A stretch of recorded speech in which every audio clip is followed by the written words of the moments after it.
Run, river, run, run through the hills. Run, river, run to the sea. Run, river, run to your place beneath the sun. Run, river, run over me. Run through the land, you run through my soul. Bring me wisdom and peace. Run through all ages. Hi, this is Jan Lewis. Welcome to be my guest today. We have the honor of having three nurses who are from the Metro West Medical Center over in Framingham.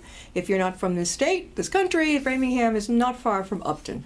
And we are celebrating Nurses Month coming up this May. And we are doing a segment here celebrating and saluting our nurses, and I want to thank you. I'll introduce them all to you. We have Donna Gem, and she is the Chief Nursing Officer. We have Pauline Zindel on the end, and she is a nurse educator in informatics. And then we have Alexandra in the middle, Alexandra Young, and she is an RN as well. Welcome, girls, ladies.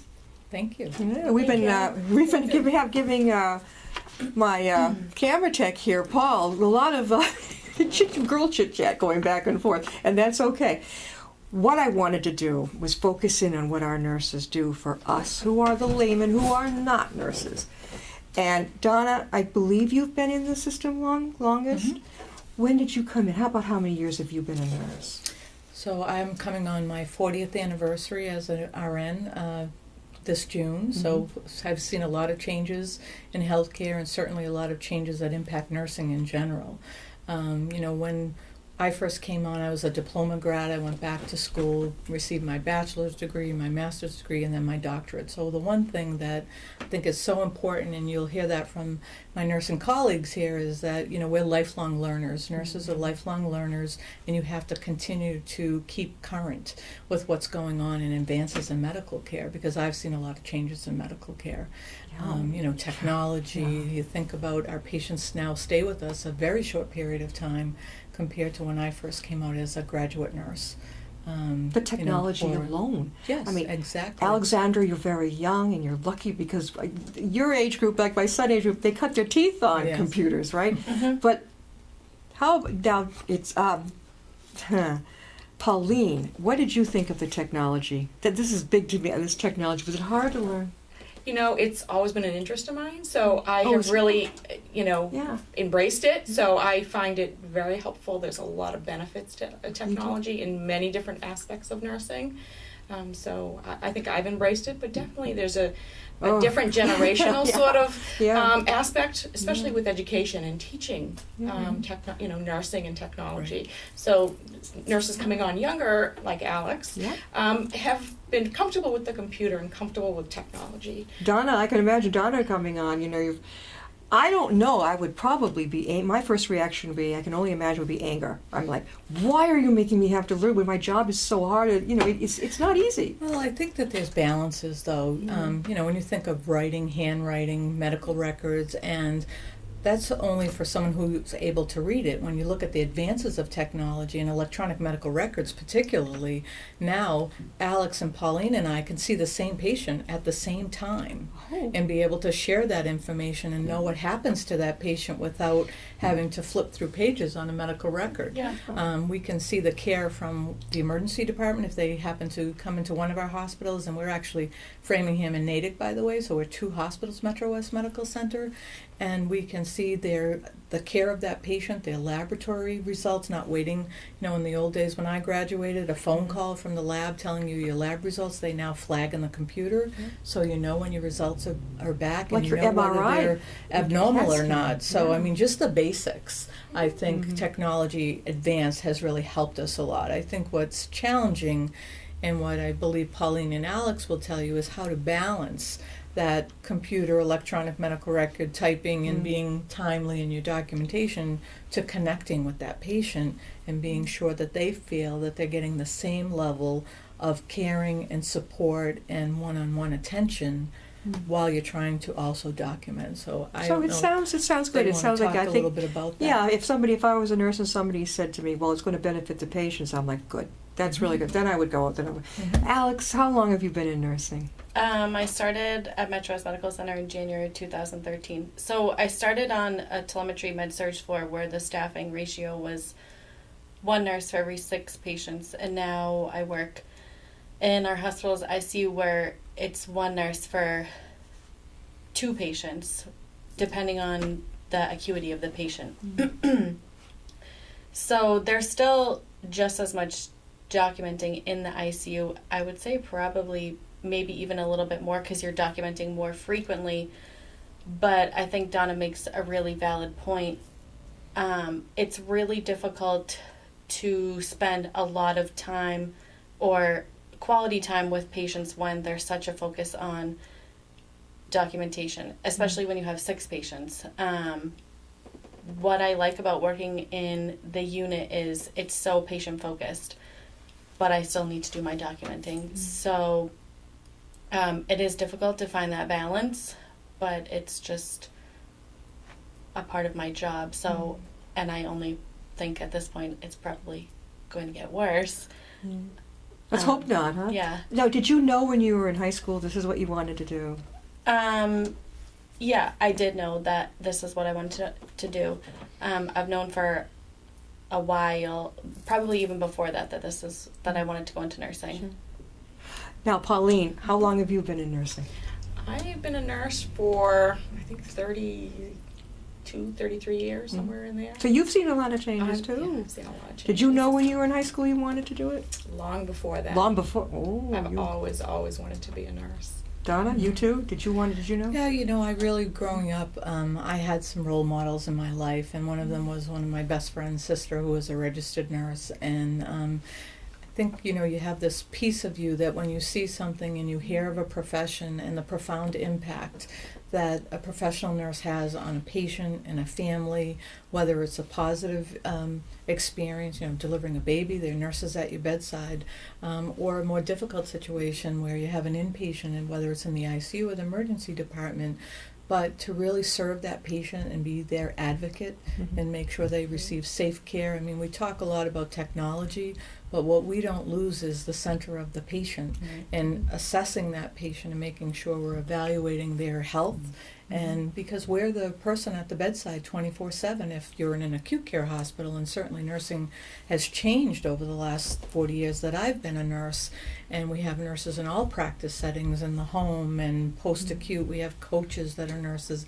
There's a lot of opportunities for nurses to have an impact on healthcare. So it's really that balance and keeping your core values of how you're caring for that patient, whether it's 1 or 2 patients in the ICU, whether it's 4 or 5, or sometimes it's 6, and particularly in the night shift in the acute care units. We have to balance that technology and that evaluation of the care of the patient with the nurse's knowledge and experience to be sure we're astute to those changes and making sure they get the right care. Departments have you worked at? There's emergency. Where did you start? I started off as a tech in the emergency room during school, and I wasn't really sure where I wanted to go from there. And then I went to the floor, and I got actually really good experience and saw a lot in the emergency room. And then from the floor, I stayed there for 3 years, and then just started in the unit like 7 weeks ago. And it's been really, really great so far. What is telemetry, Alexandra? It's cardiac monitoring. Okay. And you like that one. I can see you like being there on that. I like being in the ICU. Yeah. I mean, the floor was really great. I think that I definitely honed in on my nursing skills. That's where I learned to be a nurse. I learned to take care of anywhere between 3 to 6 patients. I learned to delegate. I learned how to be a nurse, essentially. And that's where I got charge experience. It was really good. But essentially, I wanted to go to a more acute and a critical setting. So, yeah. Pauline, where did you start off? I started off as a nurse's aide many years ago, and sort of worked through the ranks, if you will. I was a nurse's aide. I became an LPN, which is, a 1-year degree, and then I got my associate degree, my RN, and then worked in ICU is my sort of clinical area that You both like ICU? enjoy. Oh, Yeah. that's really good. But that's And that's sort of me my- as well. I think You do that, the ICU, you know, yeah? maybe that's why we connect so Connect, well. yeah. But I also was a staff nurse on a clinical unit at Worcester City Hospital that closed many years ago. But when you reach a level that you've attained, you want more. So being in the intensive care unit is just the highest level of care you can provide to a patient. You get a lot of Right, you're satisfaction. seeing, like the sickest Sickest, patients. yep. And you're able to see.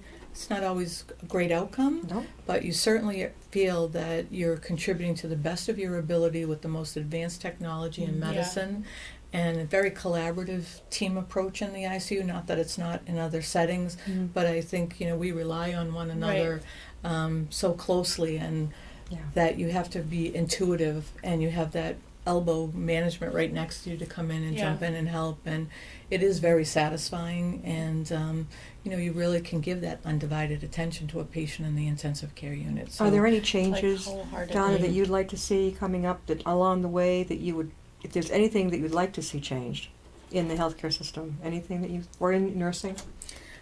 I think that what's very important is that we keep the patient in the center of our work, and that we have to augment the nurse, the professional nurse, to be able to provide that critical thinking and assessment. And we may need, and we do have partners in healthcare, patient care assistants, unit secretaries, other technicians that are there to help the patient with us. But I want to be sure that we balance what is expected of the professional nurse and how many patients they can care of, and how they can really give that best practice of care, because it's very transparent now. There's a lot of report cards out there. We want to give our best. Proud to say Metro West Medical Center is recognized by CMS, which is our federal healthcare agency, of being a 4-star hospital. It'll be coming up and being published this April. We have great quality outcomes, and that's really the epitome of what you want to accomplish. And nursing is critical to that result. We know So they have it's that just patient building family that. advisory council Yes, out we that do. all the hospitals had to have. I was on the one at UMass for about 5 years, and now I'm on the auxiliary at the Milford Hospital. And I remember some of the nurses. We had a head nurse on our PFAC over there, but they would come in and share with us some what they were learning or some new technique. It was fascinating. Do you go to the different organizations and talk about it? So we have a patient family advisory council, and it was started at Metro West well before it was required by the state. Yeah. So it's been in existence for over 10 years. I actually am the executive sponsor of that committee right now. So we have co-chairs, laymen in the community that are partners, and yes, they do shadowing. They're on hospital committees. When we have a new construction project, we ask them to participate with us. When we recently updated our patient signage for infection control and does this make sense to you, Yep. we brought them to our patient family advisory council That's to what our say, PFAC did at we UMass. need your They feedback. did. So not sure that the nurse on the clinical unit would know who's a patient family advisory council or not, but we bring in different audiences or different specialties to come and meet with them from time to time. Were any of you Physicians. volunteers when you were younger? When you I was first? not a volunteer. I was Yeah, a I nurse's was. aide. It was, You yeah. both were. Were you? Candy stripers aren't around anymore, right? I was- That's passe. Colleen was a I was a candy candy striper. striper. Really? I was, yeah. I know that a lot of the outfits that I see, I know over at UMass they have that red shirt, a red T-shirt, and black. You got to wear black pants and a red T-shirt. I remember seeing when I was a child, the volunteers would have on that, icky peach-colored, the Right. little yeah. no. So, but it's good to have volunteers to Oh, help yeah. you guys, right? And I've heard that a volunteer can be a real jewel to a nurse. You know? We have a lot of volunteers in our program that help us at the greeting at some of our reception desks. Yeah. They help fill in the hours. They're committed patients. Yeah, they put things together. They put our admission information together for our patients. They'll package that for us, and they also visit with patients. They bring in magazines. I mean, they're really critical to the support of the organizations. So, Pauline, you had a feeling that, and you would advise that if somebody out there, the boys or the girls, would like to get into nursing, volunteer, get a feel for it, go to the different, help out all you can, the different departments. Mhm. You think It's that's- definitely one way Yeah. to see what's out there. There's definitely a lot of opportunity out there, especially in nursing. I think Donna mentioned just the wealth of different experiences that you could be in a nurse. You don't have to always work in a hospital. You can Right. work in outpatient, and you can work Nursing in homes. And nursing homes and Hospice dialysis. now? So Hospice. there's just Insurance several ways. companies, you education, can electronic medical record. There's Yes. teams of nurses that that take help care of- build those medical records now. We have our own informatics council Yeah. that Pauline is involved What are the in. informatics, Pauline? What is that? So informatics helps us to manage the technology and help with the electronic medical record. So to help sort of build pieces of the electronic record that we use to help take care of our patients. So things like putting in standard language or standard ways to help safely take care of our patients. For instance, we helped to put together a system that actually barcodes medications so that we're giving safe care and giving the right medication to the right patient. Yeah. So we help with that kind of technology. And I'm seeing So- more male nurses coming in now Oh, too. definitely. I was fooled one day recently where I thought he might be an intern or a resident. He said, "Oh, I'm a nurse." Mhm. I said, "Well, that is just great. I think that is cool." When I was growing up, I don't think I met, well, maybe one, Mhm. but now, Oh, very much boys part are of our welcome too? workforce. A lot of Absolutely. male nurses. It's Yeah. wonderful.